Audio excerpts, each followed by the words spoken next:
You're just beautiful. So are you. Oh, well, thank you. Thank you. Okay, I saw the movie on Friday.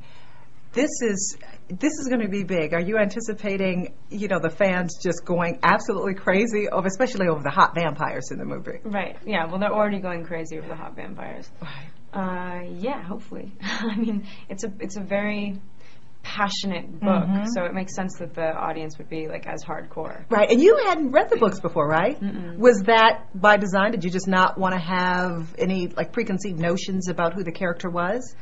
Well, once I hadn't heard about the book until I learned about the movie, and subsequently lived with the first book for 3 months or however long that was. Mm-hmm. And I haven't been able to move on. It was just too much. It's like you have to live something for, that amount of time, and it's so heightened all the time, and it's so strained all the time. I couldn't. I needed some breathing room. Because it seems like when you get into this character, you can't leave her, right? You have to really, really just live her every day. Would you say? Yeah, no, that's sort of what we do. Right. Well, okay, so tell me, what was it about this particular role that really attracted you? And do you find any similarities between yourself and your character? Yeah, well, Bella is sort of easy for, I feel like, every girl to relate to, because you semi-project yourself onto her because you feel like you are her when you're reading the book. Right. It's a total vicarious experience, detailed thoughts about fixations that you shouldn't know about. Like what? Oh, no, it's just she's obsessed with this guy, and there's whole chapters devoted to descriptions of his jawline, and so it moves slowly, it's quaint. It's there's a slow progression. It's a very character-driven movie, and she really encompasses the best sort of fundamental female qualities. She's a little insecure, but she compensates. She likes herself, and she trusts herself. And is it true that Emile Hirsch recommended you for this role? Yeah, apparently. Really? Yeah. When did you first hear about that?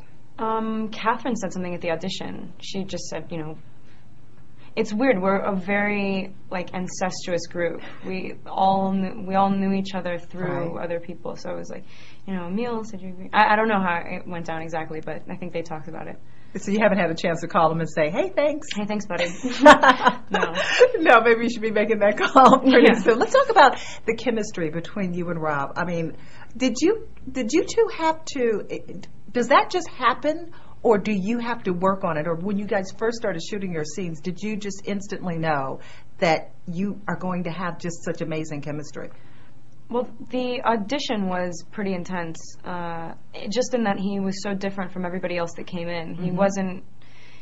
Thoughts were going through his head, and you could see them, and he wasn't just fixated on looking a certain way, posing and being, the handsome vampire that he's supposed to be.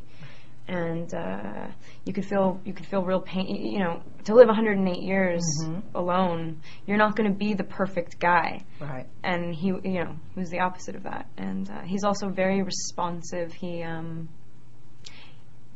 sees and he listens, and that's very important. That you're not acting in a scene by yourself. Right. So.